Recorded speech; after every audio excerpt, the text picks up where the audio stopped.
So this is generally the problem. It's that people think that they can just go around in the gym and throw random weights around, pose in the mirror, take off their shirts and then flex. And they think that just because they can do that and look good in the short term by giving average effort and half-assed results, they think that's going to provide them with the functional foundations in the long term.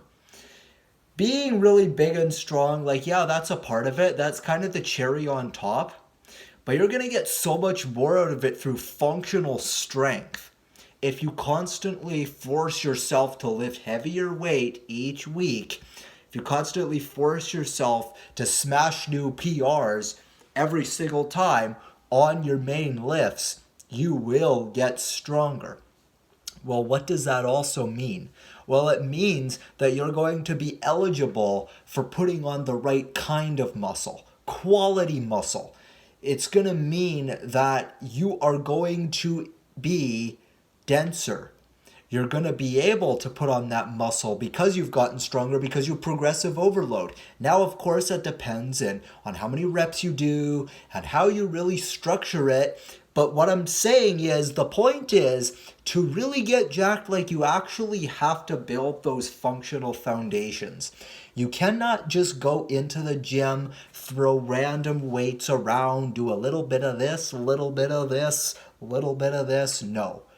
You can't just do that. Get a slight contraction in the muscle, feel the pump, feel that blood rushing through, squeeze, take off your shirt and look good for a little bit, and expect that you're actually going to be this elite lifter.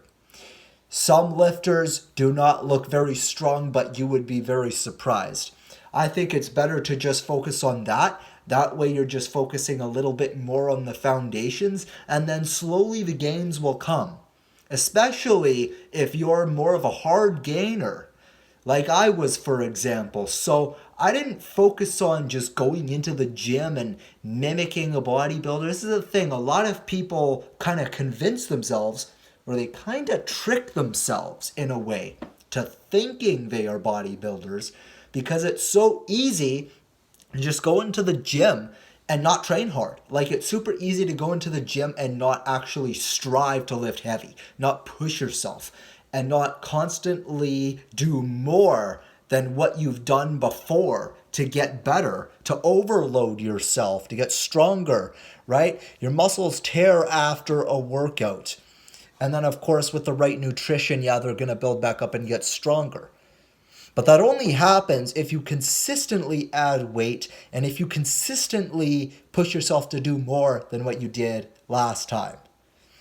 I am not really that much for a bodybuilding agenda because very few people are for that. And the ones who do it right actually know how to get everything lined up perfectly. You almost have to be like a very special type of person to be a bodybuilder. Well, you do. There is a much more effective way to actually build quality results. Focus on functional movements. Focus on your pressing, your two presses, chest pressing, shoulder pressing. Focus on lat pull downs or pull-ups, wherever you're at. Focus on some sort of row. Focus on squats, deadlifts, bent over rows, military presses, bench presses, incline presses, like what I've already said. Focus on the main shit, and then you will develop a base, right? You'll develop your main exercises, so you've got your bench, whatever one you want to do, okay? Like, you can do flat. I don't do flat. I only do incline because it's safer and it puts less stress on your shoulders. It's harder, so you're going to get more out of it. And also, you just accomplish more at once, right? It targets more of your front delts. So I just think it makes sense to just incline bench, because if you can incline bench like 135, like that's decent, right? That's pretty good. You might as well not waste your time too much on flat. You want to get really good at incline. Like, if you want to start to to get stronger a little bit. You want to get good at the incline bench press because it's harder, and you want to work up to it anyway. And it's less risk adverse. It's just works more muscles. So, but whatever. Like if you want to do flat, even if you don't want to do incline at all, that's fine. Go ahead. But you've got your chest press, your bench press, whatever one you want to do, dumbbells, machine, if you really want, if you're really opposed to free weights, I don't care. Chest press, you've got your next press, your shoulder press, the vertical press, okay, that's key if you really want to train all your muscles. Then you've got your lat pulls, right? You've got either a pull down or a pull up. They're essentially the same thing.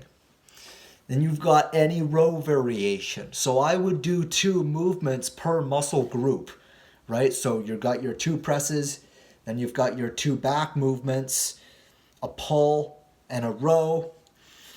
Then your 2 leg movements. So what is that? Your squat and your deadlift. Okay, so squats, right? Quad dominant, deadlift, posterior chain dominant. So you're just going to work your hamstrings, your glutes.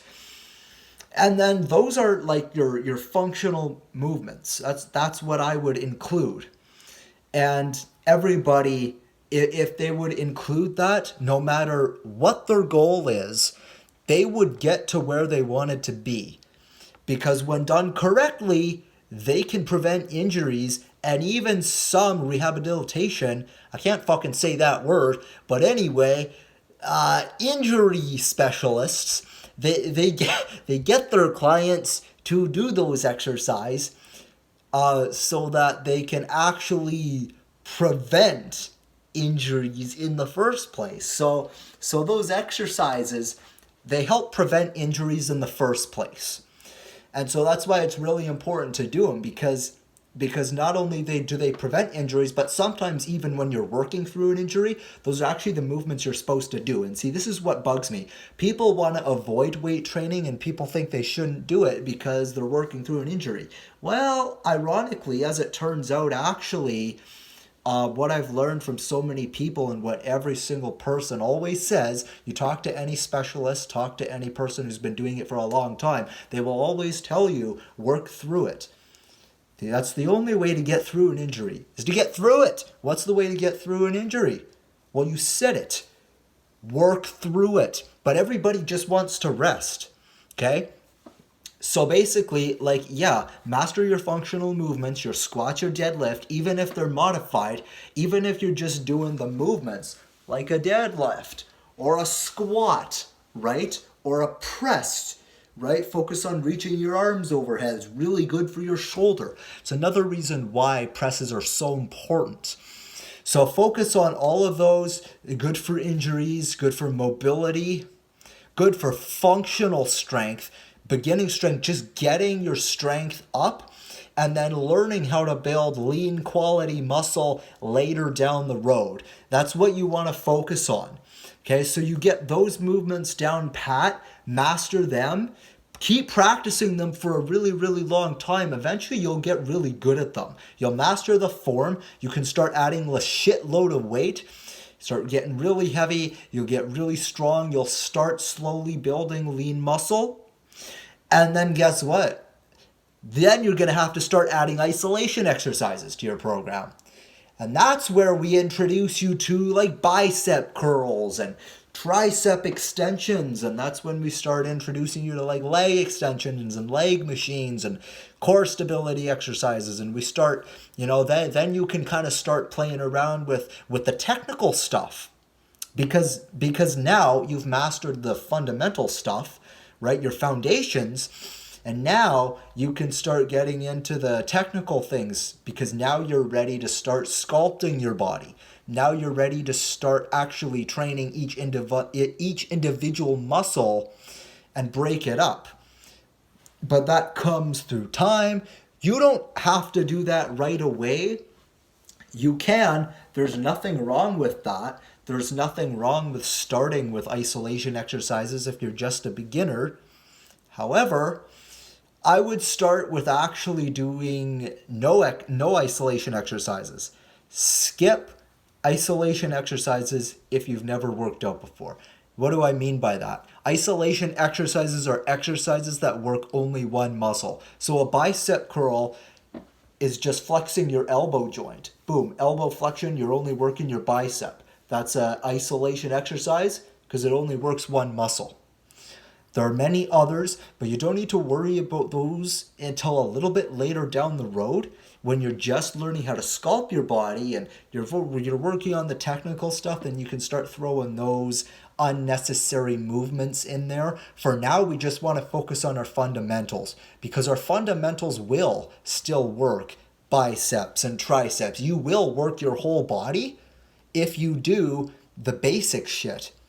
Because if you're a beginner, then you're not used to training hard. So it's going to affect you in a different way.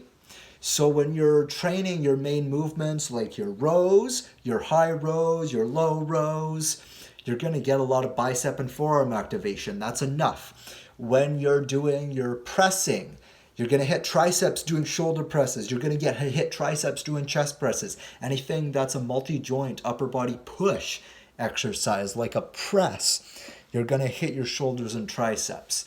That's why also you don't need to do a shoulder press probably for the first couple weeks. I would throw that in there a little bit later.